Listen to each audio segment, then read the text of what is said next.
राजस्थान के पागलों की, रेवासा धाम की। केवल राजस्थान का नहीं, ये पूरे हमारे सनातन धर्म का तीर्थ है। इस नाते हम यहाँ पर आए। नमस्कार, रेडियो राजस्थान के डिजिटल प्लेटफॉर्म पे आप सभी का स्वागत है। आज सीकर के रेवासा धाम में स्वामी राघवाचार्य महाराज को श्रद्धांजलि अर्पित करने पहुंचे योग गुरु रामदेव और बागेश्वर धाम सरकार पंडित धीरेन्द्र कृष्ण शास्त्री। इस मौके पर बागेश्वर धाम सरकार और स्वामी रामदेव ने जानकीनाथ भगवान के दर्शन कर स्वामी राघवाचार्य जी के चित्र पर पुष्प अर्पित किए।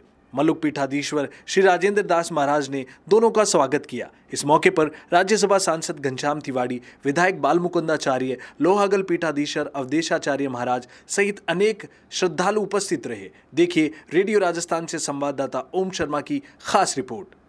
बड़ी दिक्कत में अंकर है, चलेंगे तो वापस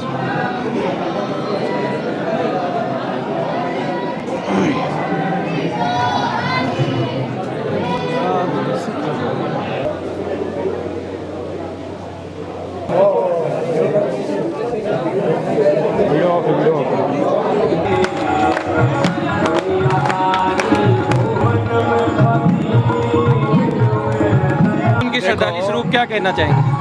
रेवासा धाम हमारे सनातन धर्म का, हमारी वैदिक संस्कृति का एक बहुत बड़ा तीर्थ है और ये सिद्धों की पीठ है।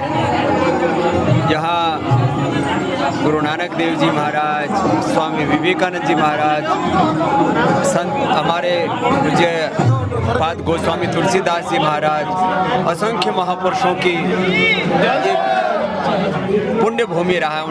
उनके पाद चरण यहाँ पर पड़े और अकबर जैसे बादशाह ने भी यहाँ पर पूज्य महाराज श्री को आकर के प्रणाम किया। तो ऐसे सिद्ध पीठ में जो हमारे पूज्य महाराज श्री ने जो उनके हमारे पूज्य श्रद्धे राघवाचार्य जी के महाराज, ये जो हमारे इस समय सनातन धर्म के सबसे बड़े महापुरुष, जिनमें हमारे सनातन धर्म का ज्ञान, उसकी भक्ति, उसका पूरा पुरुषार्थ जिनमें प्रतिष्ठित है, ऐसे हमारे पूज्य राजेंद्र दास जी महाराज जी, जिनको ये गुरु महाराज के पूज्य महाराज श्री के संकल्प के अनुरूप उनको यहाँ पर यह जो सेवा का अवसर मिला है, उसको पूज्य महाराज जी ने गुरु आज्ञा मान के स्वीकार किया है और हम इस धाम को अपना तीर्थ मानते हैं। और ये मात्र केवल राजस्थान का नहीं, ये पूरे हमारे सनातन धर्म का तीर्थ है। इस नाते हम यहाँ पर आए।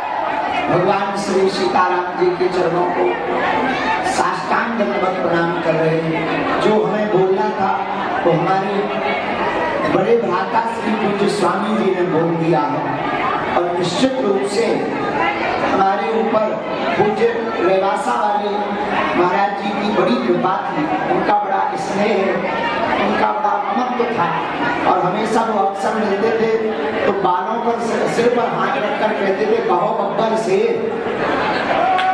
ऐसे अंतिम समय का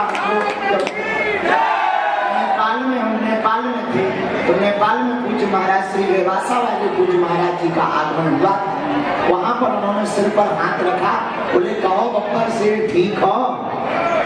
तो उनकी वह स्मृति भुलाई नहीं जा सकती। पर सोने का आभूषण अगर टूट जाए तो सुनार अच्छा आभूषण बना करके पुनः लौटा देता है। महात्मा हमारे सनातन धर्म के आभूषण है और परमात्मा वह सुनार है जो निश्चित रूप से किसी ना किसी रूप में पुनः वह प्रकट होकर के हम सब पर कृपा करेंगे। लेकिन एक दूसरी कृपा ये हुई, पूरे राजस्थान के लिए ये गौरव मिला कि परम पूज्य श्री मलुक पीठ वाले महाराज जी का यहाँ पर पदार्पण हुआ और पूज्य मलुक पीठ वाले महाराज जी यहाँ विराजमान है। अब निश्चित है इस क्षेत्र में गौ माता की जय जयकार होगी और सनातन की जय जयकार होगी। तो पूज्य रेवासा वाले महाराज जी को खूब स्मरण कर रहे हैं, उनको दंडवत प्रणाम कर रहे हैं। उनकी बहुत याद आ रही है, उनका स्नेह, उनकी सरलता, उनकी विद्वत्ता, उनकी सहजता। भैया ये वो पीठ है जहाँ भक्तमाल के आचार्य पूज्य श्री अग्रदास जी महाराज जी ने यहाँ पर कृपा की।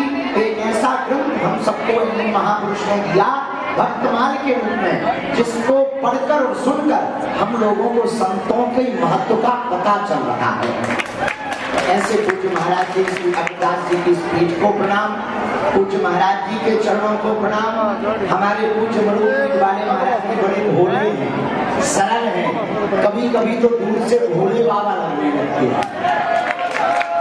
और निश्चित रूप से अब राजस्थान के जितने भी यहाँ पागल विराजमान हैं, सभी महापुरुष विराजमान हैं, निश्चित है अब यहाँ पर सनातन धर्म का पताका और तेज गति के साथ लहराएगा और धर्म विरोधियों की ठटरी बढ़ेगी और हिंदू समाज एक होगा। और जिस दिन जात पात और भेदभाव को मिटाकर हम एक होंगे, उसी दिन हमारा भारत हिंदू राष्ट्र हो जाएगा। इसी के साथ अब पूज्य ज्येष्ठ भ्राता श्री की आज्ञा है तो हम चल रहे। दोबारा फिर पूज्य मलूक पीठ वाले महाराज जी की आज्ञा लेकर के हम आवेंगे। साथ में हम तो आज अभी एक